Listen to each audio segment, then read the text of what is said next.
Welcome to the MasterMind Library.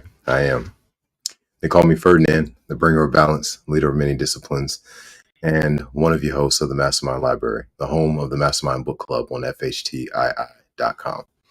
Today on the MasterMind Library, as y'all know, as you've been following along, we've been reading from Simulacra Simulation, powerful material on understanding the real versus the fake.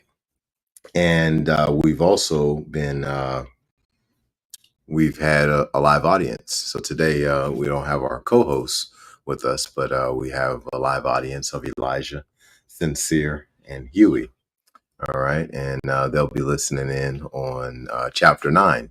So today we'll be going a little bit further into the phenomena of media in simulacra and simulation. So let's go ahead and move to chapter 9. All right, we're going into advertising, and that's still going to be it's still going to touch lightly on the media, right? So let's dive on in. Let's make this a little bit larger, okay? And then we're going to get started. Absolute advertising, ground zero advertising. Today, what we are experiencing is the absorption of all virtual modes of expression into that of advertising. All original cultural forms, all determined languages are absorbed in advertising because it has no depth.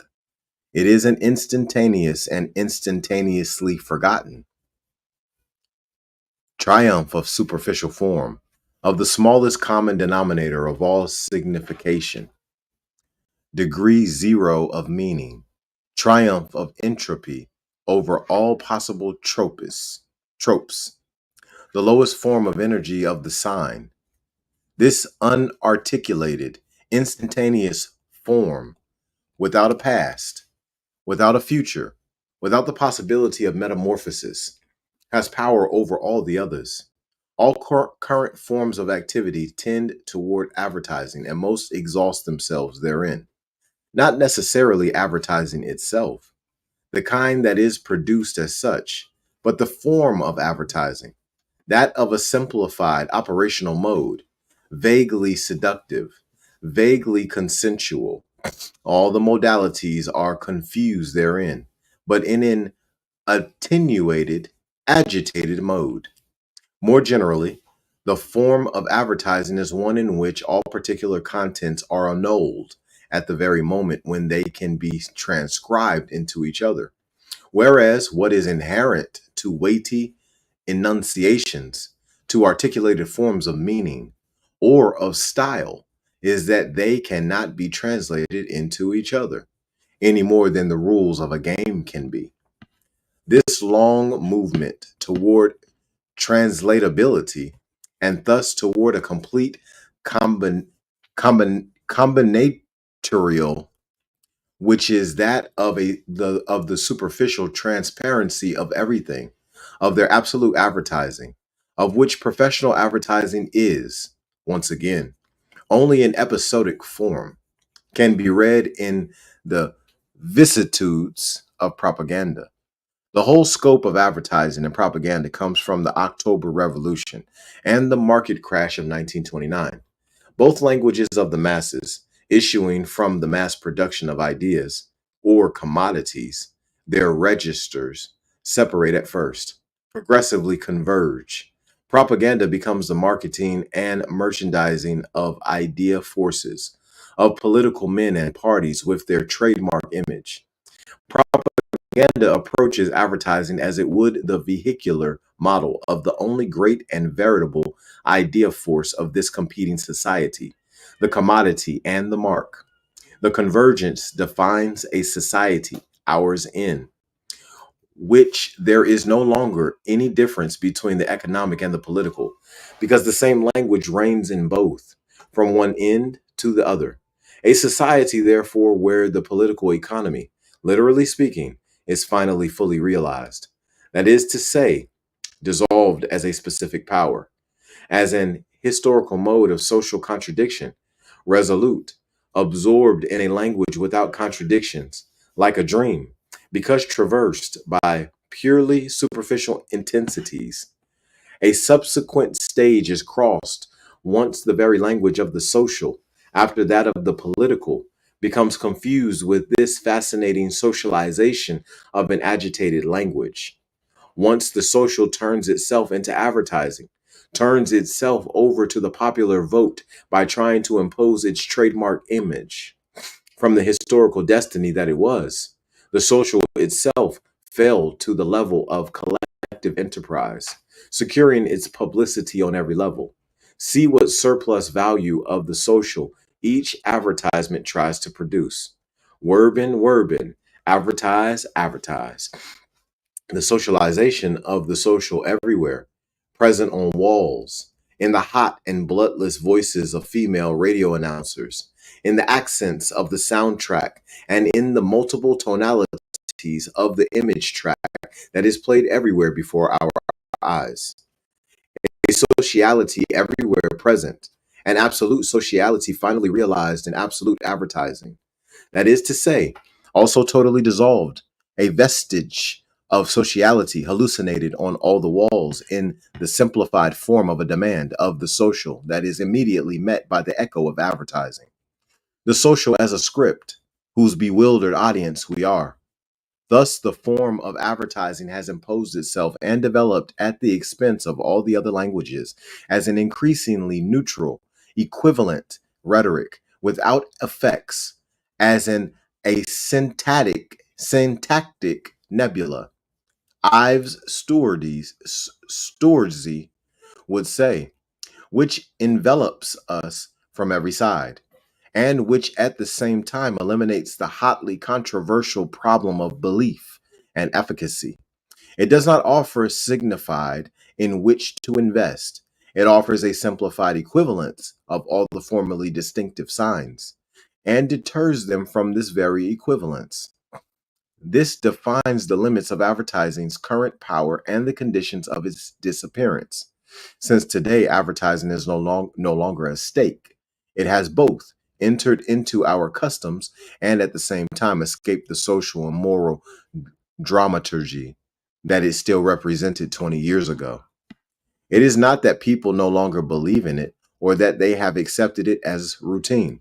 It is that if its fascination once lay in its power to simplify all languages, today this power is stolen from it by another type of language that is even more simplified and thus more functional. The languages of computer science, the sequence model, the soundtrack, and the image track that advertising, along with the other big media, offers us, the model of the combinatory equal distribution of all discourses that it proposes. This still rhetorical continuum of sounds, signs, signals, slogans that it erects as a total environment is largely overtaken, precisely in its function of simulation, by the magnetic tape, by the electronic continuum that is in the process of being silhouetted against the horizon of the end of the century. Microprocessing, digitality, cybernetic languages go much further in the direction of the absolute simplification of processes than advertising did on its humble, still imaginary and spectacular level. And it is because these systems go further that today they polarize the fascination that formerly devolved on advertising. It is information in the sense of data processing that will put an end to, that is already putting an end to the reign of advertising. That is what inspires fear and what is thrilling. The thrill of advertising has been displaced onto computers and onto the miniaturization of everyday life by computer science. The anticipatory illustration of this transformation was Philip K. Dick's Papula, that transitorized advertising implant, a sort of broadcasting leech, an electronic parasite that attaches itself to the body and that is very hard to get rid of. But the papula is still an intermediary form. It is already a kind of incorporated prosthesis, but it still incessantly repeats advertising messages. a hybrid then, but a prefiguration of the psychotropic and data processing networks of the automatic piloting of individuals, next to which the conditioning by advertising looks like a delightful change in fortune. Currently, the most interesting aspect of advertising is its disappearance, its dilution as a specific form, or even as a medium. Advertising is no longer, was it ever, a means of communication or of information, or else it is overtaken by the madness specific to overdeveloped systems, that of voting for itself at each moment, and thus of parodying itself. If at a given moment the commodity was its own publicity, there was no other. Today, publicity has become its own commodity. It is confused with itself and eroticism, with which it ridiculously cloaks itself in nothing but the autoerotic index of a system that does nothing but designate itself. Whence the absurdity of seeing in it an alienation of the female body as a medium become its own message, which makes it so that now there is a demand for advertising in and of itself, and that thus the question of believing in it or not is no longer even posed. Advertising is completely in unison with the social, whose historical necessity has found itself absorbed by the pure and simple demand for the social, a demand that the social function like a business, a group of services, a mode of living, or of survival. The social must be saved just as nature must be preserved. The social is our niche, whereas formerly it was a sort of revolution in its very project. This is certainly lost. The social has lost precisely this power of illusion. It has fallen into the register of supply and demand, just as work has passed from being a force antagonistic to capital to the simple status of employment, that is to say, of goods, eventually rare, and services just like the others. One can thus create advertising for work, the joy of finding work, just as one will be able to create advertising for the social. And today, true advertising lies therein, in the design of the social, in the exaltation of the social in all its forms, in the fierce, obstinate reminder of a social, the need for which makes itself rudely felt. Folkloric dances in the metro, innumerable campaigns for security, the slogan, "Tomorrow I work," accompanied by a smile formerly reserved for leisure time, and the advertising sequence for the election to the prude homes and industrial tribunal. I don't let anyone choose for me. And you basic slogan, one that rang so spectacularly falsely with a mocking liberty that approving the social while denying it. It is not by chance that advertising, after having, for a long time, carried an implicit ultimatum of an economic kind, fundamentally saying and repeating incessantly, I buy, I consume, I take pleasure, today repeats in other forms. I vote, I participate, I am present, I am concerned. Mirror of a paradoxical mockery, mirror of the indifference of all public signification. The opposite panic. One knows that the social can be dissolved in a panic reaction, an uncontrollable chain reaction, but it can also be dissolved in the opposite reaction, a chain reaction of inertia. Each micro universe saturated, auto regulated, computerized, isolated in an automatic pilot. Advertising is the prefiguration of this, the first manifestation of an uninterrupted thread of signs, like ticker tape, each isolated in its inertia, disaffected but saturated, desensitized but ready to crack.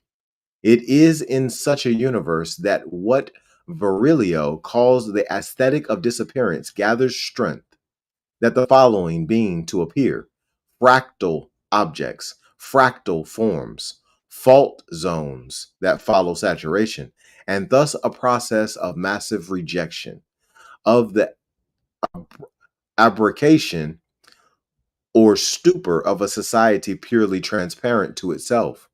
Like the signs in advertising, one is geared down, one becomes transparent or uncountable, one becomes diaphanous or rhizomic to escape the point of inertia. One is placed in orbit, one is plugged in, one is satellized, one is archived. Paths cross. There is the soundtrack, the image track. Just as in life, there is the work track, the leisure track, the transport track, etc. All enveloped in it, the advertising track. Everywhere there are 3 or 4 paths, and you are at the crossroads. Superficial saturation and fascination, because fascination remains.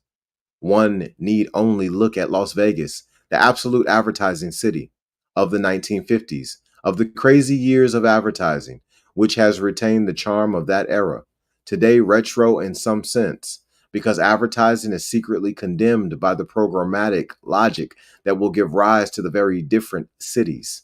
When one sees Las Vegas rise whole from the desert in the radiance of advertising at dusk, and return to the desert when dawn breaks, one sees that advertising is not what brightens or decorates the walls. It is what effaces the walls, effaces the streets, the facades, and all the architecture, effaces any support and any depth. And that it is this liquidation, this reabsorption of everything into the surface, whatever signs circulate there, that plunges us into the stupefied, hyper-real euphoria that we would not exchange for anything else. And that is the empty and inescapable form of seduction. Language allows itself to be dragged along by its double and joins the best to the worst for a phantom of rationality whose formula is everyone must believe in it. Such is the message of what unites us. J.L. Butes, Les Destructeurs d'Intensities, the destroyer of intensities.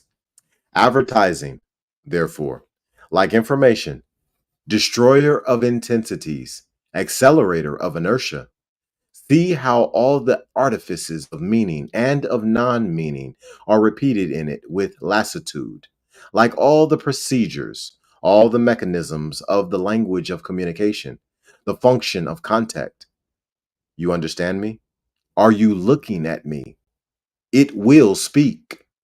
The referential function, the poetic function even, the allusion, the irony, the game of words, the unconscious.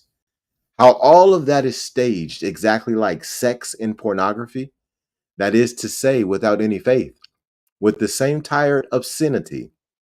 That is why, now, it is useless to analyze advertising as language, because something else is happening there, a doubling of language, and also of images, to which neither linguistics nor semiology correspond, because they function on the veritable operation of meaning, without the slightest suspicion of this caricatural exorbitance of all the functions of language, this opening onto an immense field of the mockery of signs, consumed, as one says, in their mockery, for their mockery, and the collection spectacle of their game without stakes, just as porno is a hypertrophied fiction of sex consumed in its mockery, for its mockery, a collective spectacle of the inanity of sex in its Baroque assumption. It was the Baroque that invented this triumphal mockery of stucco, fixing the disappearance of the religious in the orgasm of statues. Where is the golden age of the advertising project? The exaltation of an object by an image, the exaltation of buying and of consumption through the sumptuary spending of advertising, whatever the subjugation of publicity to the management of capital. But this aspect of the question, that of the social and economic impact of publicity, always remains unresolved and fundamentally insoluble. It always had more than a subjugated function. It was a mirror held out to the universe of political economy and of the commodity. It was for a moment their glorious imaginary, that of a torn up world, but an expanding one. But the universe of the commodity is no longer this one. It is a world both saturated and in involution. In one blow, it lost both its triumphal imaginary, and, from the mirror image, it passed in some sense to the stage of mourning. There is no longer a staging of the commodity. There is only its obscene and empty form. And advertising is the illustration of this saturated and empty form. That is why advertising no longer has a territory. Its recoverable forms no longer have any meaning. The Forum des Halles, for example, is a gigantic advertising unit, an operation of publicitude. It is not the advertising of a particular person, of any firm. The Forum also does not have the status of a veritable mall or architectural whole, any more than Boberg is, in the end, a cultural center. These strange objects, these super gadgets, simply demonstrate that our social monumentality has become advertising. And it is something like the Forum that best illustrates what advertising has become, what the public domain has become. The commodity is buried, like information is in archives, like archives are in bunkers, like missiles are in atomic silos. Gone the happy and displayed commodity now that it flees the sun, and suddenly it is like a man who has lost his shadow. Thus, the Forum des Halles closely resembles a funeral home. The funereal luxury of a commodity buried, transparent, in a black sun, sarcophagus of the commodity. Everything there is sepulchral, white, black, salmon marble, a bunker case in, deep, snobbish, dull black mineral underground space, total absence of fluid. There is no longer even a liquid gadget like the veil of water at Parley 2, one which at least fooled the eye. Here, not even an amusing subterfuge. Only pretentious mourning is staged. The only amusing idea in the whole thing is precisely the human and his shadow who walk in trompe l'oeil on the vertical dice of concrete, a gigantic, beautiful gray, open air canvas serving as a frame to the trompe l'oeil. This wall lives without having wished to, in contrast to the family vault of Hate, Cotter, and Prete Porter that constitutes the Forum. This shadow is beautiful because it is an illusion in contrast to the inferior world that has lost its shadow.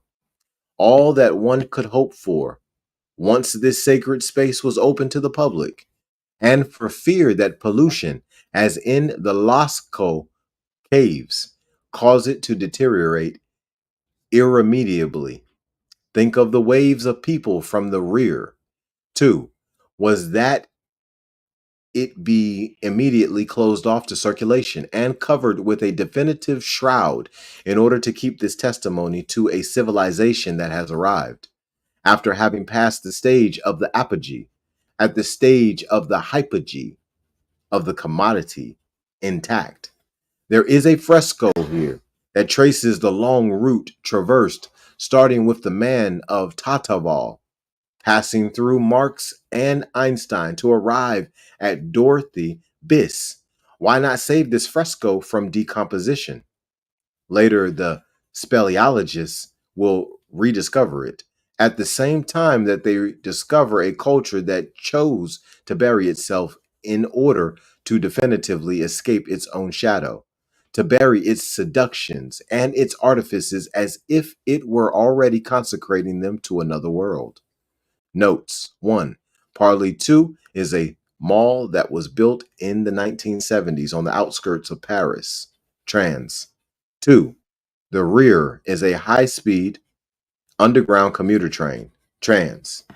And that concludes chapter 9. On next episode, we're going to be coming back with episode 10 with the clone story the clone story chapter. Simulacra Simulation. Telling y'all right now, listen, we got to be focused on the real, because this false reality that many of us are living and think that it's the real, when it collapses, we collapse with it, right? So those who live in the real, well, they're giving themselves an opportunity to have grace, to have the goat's blood over the door, or when the curse comes down the pipeline. All right. So I am going to check up out of here, and I'm looking forward to seeing y'all on the next episode. Y'all be blessed, and make sure you continue to expose your gift.